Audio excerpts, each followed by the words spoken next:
It is time for the Coach's Corner, brought to you by Michigan Trailers in Traverse City. Sales, service, parts, and more, Michigan Trailers has your hauling solution. Rich Calkins alongside James Wagner, head coach of Traverse City West. And coach, last week we met a tough Howell team at Thurlby Field. We put forth a really good effort, but came up on the short end of a 23-13 score.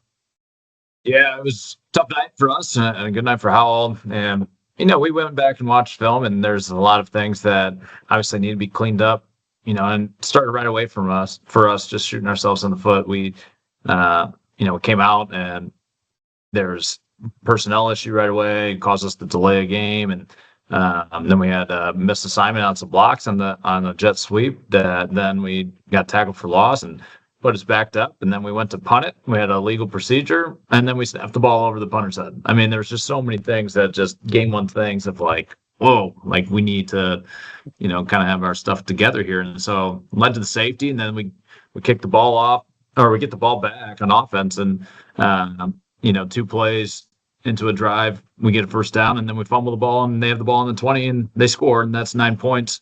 Right there in the first, 6 plays for us on offense that we have given them the opportunity to go and be up. And we end up losing the game by 10 points. So, I mean, those 9 points there, if we play a mistake-free ball, you take those 9 points away, we're right back in the thick of it, And so there's just a lot of things on our end that we need to clean up and play better football. I thought we had some really, really bright moments throughout the game that were executed really, really well. But we need to play complete football all the way through 4 quarters. And when you don't do that against a team that is the caliber of Howell, they're going to capitalize on mistakes, and they did. And you can't win football games when you do that. So, it was a week of practice for us that was full of corrections and asking questions and making sure that people understood and knew, what was going on. And, we'll see what happens tomorrow night when we take the field, and hopefully those mistakes are corrected and we can have a better performance this week.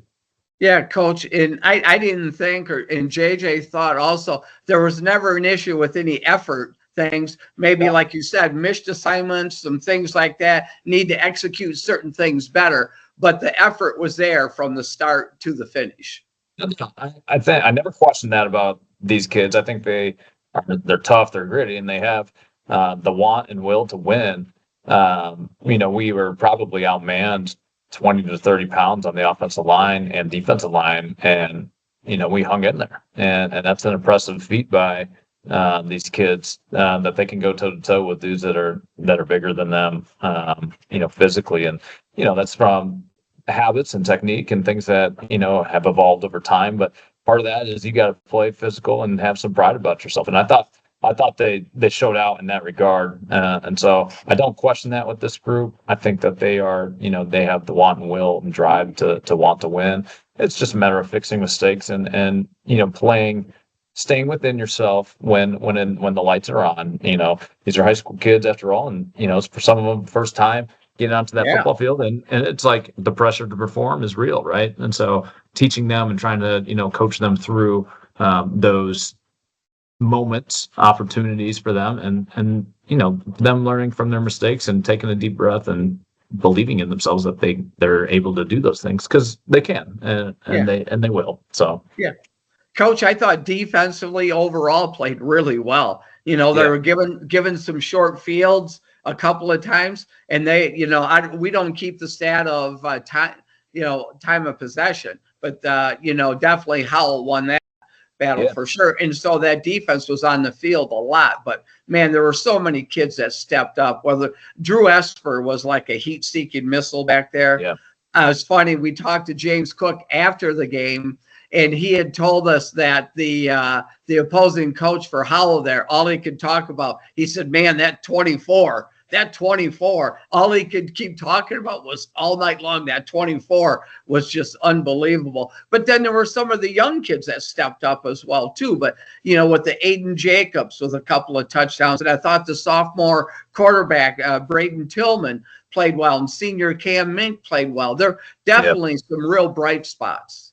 No doubt about it. And defense, to circle back to the original thought, defense did play well, and a team like Howell, their whole strategy is to be able to chunk away yardage little by little, kill time, and like you have to be able to be very good and sound on your possessions offensively because you're only going to get so many. And if you don't, then they're just going to continue to tick away the clock, and that's what they did. And and credit to them for being able to execute their game plan. But yeah, I think you're right, and I think there were a lot of bright spots on defense, and Drew obviously was one of them. I think that was probably one of the more unbelievable individual games that I have witnessed. He had 31 tackles and 18 solo and 13 assists, and it's like you go back and watch the film and they're all true. I mean, I know some statisticians like might want to chalk one up, like, oh, he might have been in there on that one. We'll give it to him. It was like, no, he was in on every single one of those tackles. And it was just an incredible display of what that young man is able to do. But there's also a part of it too, where like we set our defense up so that he can make those plays. And so it's credit to some of those other players too, that are doing those jobs up front so that he is able to have some free roaming and being able to make plays like that. So, when you have a kid like that, you want to give him those opportunities to be able to make those plays. And, he was able to, have a great night on defense, and Cam Mink, I thought, had a really good night on defense. He had a nice pick early on in the game. He was setting the edge really hard and coming off the edge and just being super aggressive, which you have to be at that position. And then Aiden had a nice night for himself to be able to make an interception, which was a big time changing play. And then, obviously had some touchdowns in there, but, I thought everyone, even so, still had so much room for improvement, and which is a good thing when we have players on the field making those plays like that. There are, opportunities to continue to grow even then from there. So, yeah, I thought defense played well. I thought there was a lot of positive, bright spots. It's just a matter of being able to play complete football, complementary football through 4 quarters. Special teams cleaning up those mistakes, right? Defensively being able to make stops, and offensively being able to drive together so that the defense doesn't have to stay on the field. And so, those are all things that we've talked about with these guys. And, I think seasons are just, they call them seasons for a reason, and you can't hang your hat on a win or loss.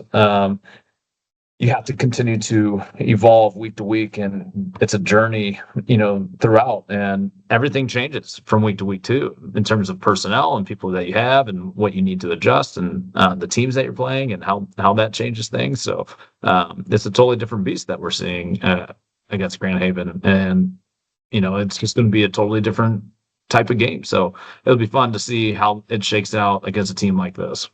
For sure. Coach, we match up with Grand Haven at Thurlby Field this week. We play for one final Coast Guard Cup, at least for the next few years.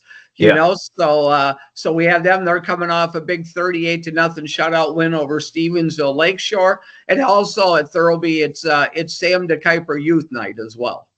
Yeah, what a awesome opportunity to honor such a great young man in Sam.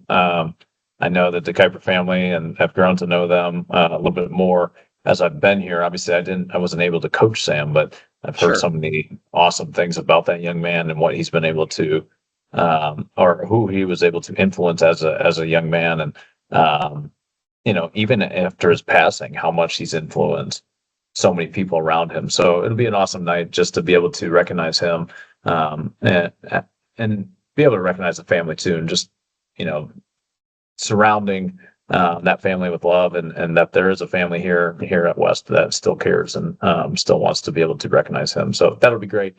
Grand Haven's going to be a tough matchup. They are very dynamic. They have some playmakers that you're going to see that are going to be tough to stop with the ball in their hands. There's a young receiver who last year he had a kick return against us. And he's now a junior, and he's definitely polishing up his skills, and he's definitely a big time threat. And then they have their running back returning, who last week he did not play, but we fully expect him to be back this week. And he's a big time threat, and who could take it at any moment. Both those two kids, I believe, were top 10 in the state in the 60-meter dash. I mean, they Wow.